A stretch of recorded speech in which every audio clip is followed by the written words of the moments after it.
ఇక నిజామాబాద్ జిల్లాలో కురిసిన భారీ వర్షానికి రోడ్లు, పంట పొలాలు, చెరువులను తలపించాయి. సిరికొండ మండలంలోని కొండపూరు గడ్డ మీద తండా గ్రామ పంచాయతీ పరిధిలో రామ్ సింగ్ అనే రైతు వ్యవసాయ పొలంలో 1 ఎకరం మక్కా చేను, అదేవిధంగా 3 ఎకరాల పొలం మొత్తం ధ్వంసమైంది. తెలంగాణ ప్రభుత్వం పంట నష్టాన్ని రైతులను తక్షణమే ఆదుకోవాలని రైతు రామ్ సింగ్ కోరారు. 3 సార్లు పొలం కొట్టుకుపోతుంది. పంట ఎప్పుడు చూసినా వర్షాకాలం నాకు 2 లక్షలు పంట నష్టం జరుగుతుంది. నేను సొంత 4 అన్నదమ్ములు, నేను చిన్నోడిని. నా పొలం ఎప్పుడు కానీ అంటే బాగు దగ్గరికి వెళ్ళి ఉంది. నా పొలం కిందికి వెళ్ళి ఉంటుంది. అది చిన్న ఊరు కానీ అది బాగా పారడం బాగా వస్తుంది. అది పల్లె నుంచే వస్తుంది. అంత జంగల్ నీళ్ళు మొత్తం ఇదే వాగులకి వస్తుంది.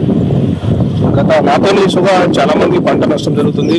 అది ఒక్కడే కాదు, ఇట్లాంటి ఈ వాగు పంట ఉన్న అందరికీ పంట నష్టం జరుగుతుంది. చూడండి ఎంత నష్టం జరుగుతుందో. కాబట్టి నాకు ఇచ్చేరా వాళ్ళు, లేకపోతే నేను తీసుకున్నానా అంతగానో అప్పుడు అవగాహన లేదు. తీసుకున్నాము కానీ ఈసారి మొత్తము నా పొలంలోకి వెళ్ళి నేను ఇక పొలం చూస్తే కళ్ళకు నీళ్ళు వస్తున్నాయి. కానీ ఏం చేస్తావు, దేవుడు సరే నన్ను ఒక్కొక్కడిని కొడితే బాగుంటుండే అంతా